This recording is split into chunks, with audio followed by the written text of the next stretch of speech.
ایک اور حدیث میں بیان کر دوں یہاں پر اسی کانٹیکسٹ میں، سنن ابی داؤد کے اندر صحیح سند سے حدیث ہے، مشکات میں بھی آپ کو دوسری جلد میں مل جائے گی۔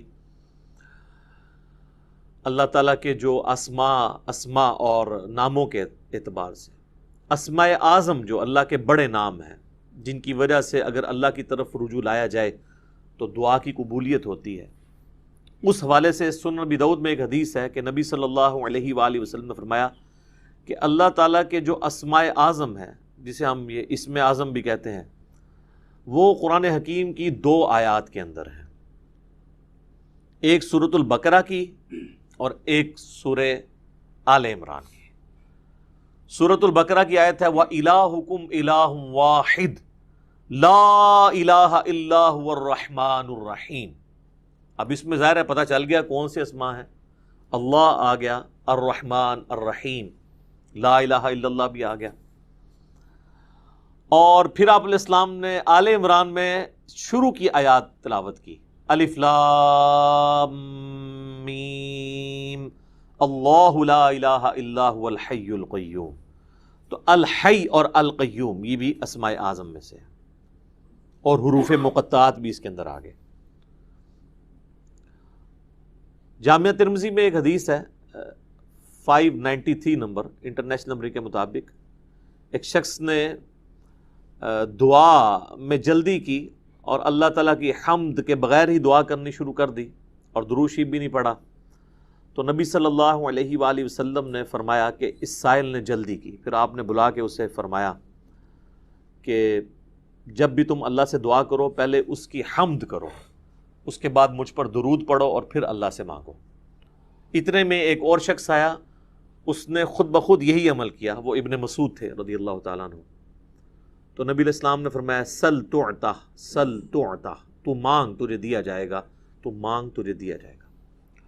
تو دعاؤں کا پروٹوکول یہ ہے کہ جب بھی آپ دعا کریں پہلے اللہ کی حمد بیان کرنی ہے، اور حمد میں اسماء اعظم اس کے، اور اس کے بعد درود شریف۔ تو کوشش کریں کہ آپ یہ 2 آیات یاد کریں۔ سنن ابی داؤد کے اندر اسماء اعظم جو ہے وہ موجود ہیں، مشکات کے اندر بھی یہ 2 آیات یاد کر لیں۔ ایک تو حدیث میں اس کا ذکر آ گیا، دوسرا قرآن کے اندر یہ موجود ہے، وَإِلَٰهُكُمْ إِلَٰهٌ وَاحِدٌ لَا إِلَٰهَ إِلَّا هُوَ الرَّحْمَٰنُ الرَّحِيمُ۔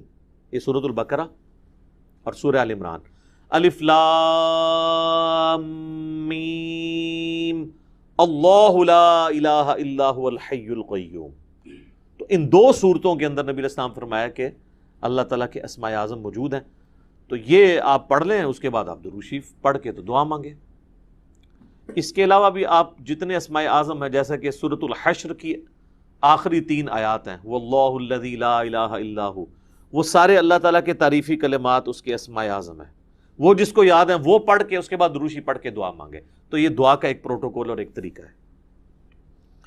اعوذ باللہ من الشیطان الرجیم، بسم اللہ الرحمن الرحیم، الف لام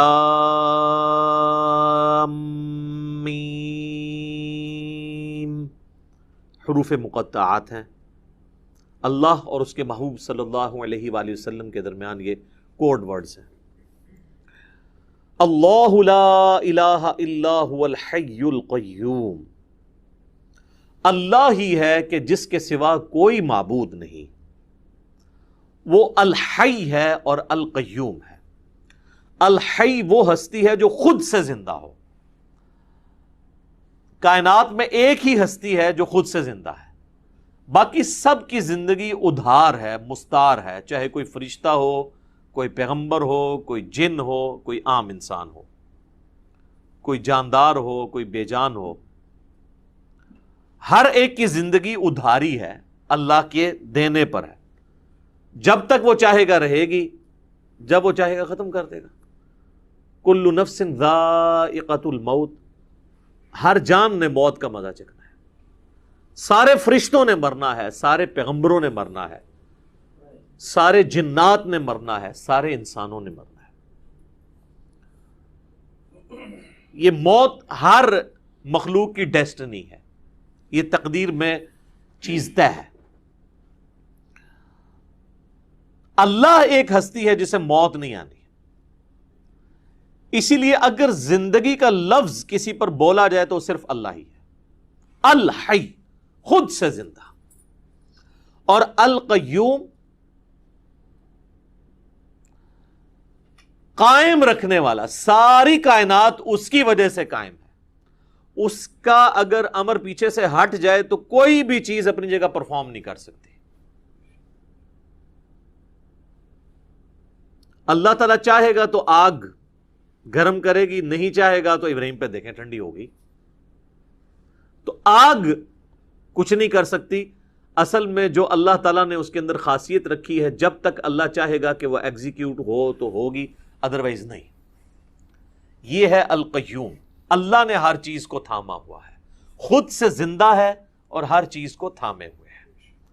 تو اسی لیے دیکھیں نبی علیہ السلام نے جو میں نے ابو داؤد کی حدیث بتائی کہ اللہ کے اسماء اعظم میں سے ہے الحی القیوم، یہ والی آیت بھی آپ نے تلاوت کی، وَإِلَٰهُكُمْ إِلَٰهٌ وَاحِدٌ لَا إِلَٰهَ إِلَّا هُوَ الرَّحْمَٰنُ الرَّحِيمُ الف لام میم اللہ لا الہ الا هو الحی القیوم۔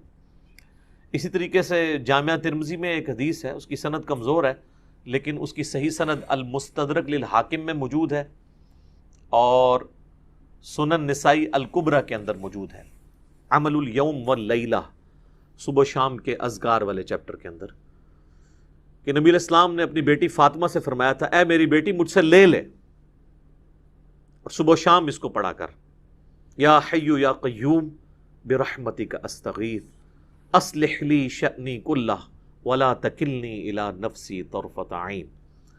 اے خود سے زندہ ہر چیز کو تھامنے والے، میں تیری رحمت کے ساتھ تیری مدد کا سوال کرتا ہوں، اصلح لی شأنی کلہ، میرے تمام کاموں کو سنوار دے، ولا تکلنی الی نفسی طرفۃ عین، اور مجھے پلک جھپکنے کے برابر بھی میرے نفس کے سپرد نہ کرنا، تو ہی مجھے سنبھالنا۔ تو اس میں بھی یا حی یا قیوم کا وظیفہ آ گیا، یہ بھی اللہ تعالیٰ کے اسماء اعظم میں سے۔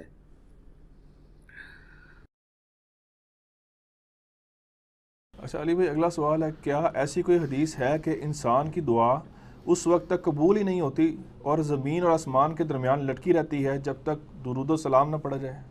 ترمذی میں یہ حدیث ہے، سیدنا عمر کا قول ہے کہ جب تک رسول اللہ پر درود نہ پڑھو تو زمین و آسمان کے درمیان دعا لٹکی رہتی ہے، لیکن وہ روایت کمزور ہے اور اس میں ایک مجہول راوی ہے، لیکن یہ بات اپنی اصل میں درست ہے، کیونکہ نبی صلی اللہ علیہ وآلہ وسلم نے جو ترمذی میں حدیث ہے، ایک شخص آیا، اس نے ڈائریکٹ دعا مانگی، آپ نے فرمایا سائل نے جلدی کر دی، دوسرے نے آگے اللہ کی حمد اور دروشی پڑھ کے پھر دعا کی، آپ نے فرمایا سل تعطیٰ، مانگ تجھے دیا جائے گا، اور پھر پہلے والے شخص کو بلا کے آپ نے سمجھایا کہ دعا کا یہ طریقہ نہیں، پہلے اللہ کی حمد بیان کرو، پھر درود شریف، پھر دعا مانگو۔ ہم نماز میں بھی یہ کرتے ہیں، پہلے التحیات للہ پڑھتے ہیں، حمد، پھر نبی علیہ السلام پہ سلام عرض کرتے ہیں، پھر درود شریف، پھر اینڈ پہ دعا مانگتے ہیں۔ تو دعا کا سلیقہ اور ڈیکورم یہی ہے کہ حمد اور درود کے بغیر دعا نہیں مانگنی۔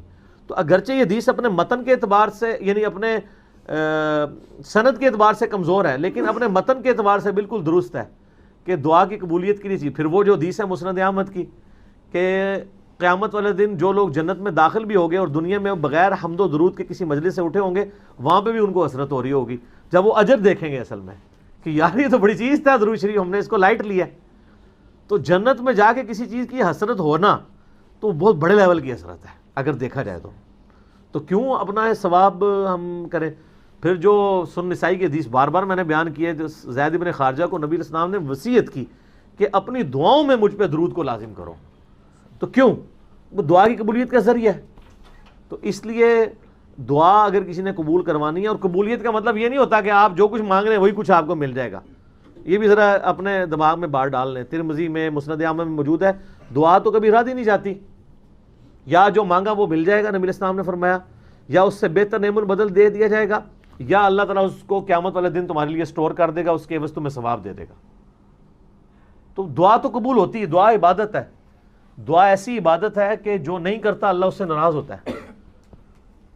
قرآن میں آیا نہیں سورہ المومن کی آیت نمبر 60، ان الذین یستکبرون عن عبادتی، بے شک جو لوگ مجھ سے دعا کرنے میں، میری عبادت میں تکبر کرتے ہیں، میں انہیں ذلیل و خوار کر کے دوزخ میں داخل کروں گا۔ اس کا سٹارٹ اسی سے ہوتا ہے، ادعونی استجب لکم، اے میرے بندو مجھ سے مانگو میں تمہاری دعائیں قبول کروں گا۔ جو مجھ سے عبادت میں تکبر کرے گا مجھ سے دعا نہیں مانگے گا میں اسے ذلیل خوار کر کے دوزخ میں ڈالوں گا. اور کتنا لطیف نکتہ ہے, دنیا کے بادشاہوں سے مانگا جائے تو وہ ناگواری کا اظہار کرتے ہیں, خاص حد تک دیں گے, اس کے بعد اور اس کائنات کا بادشاہ وہ ہے کہ اگر اس سے نہ مانگے تو وہ ناراض ہوتا ہے. فرق دیکھا سر؟ اللہ اکبر کبیرہ والحمد للہ کثیرہ وسبحان اللہ بکرۃ واصیلا.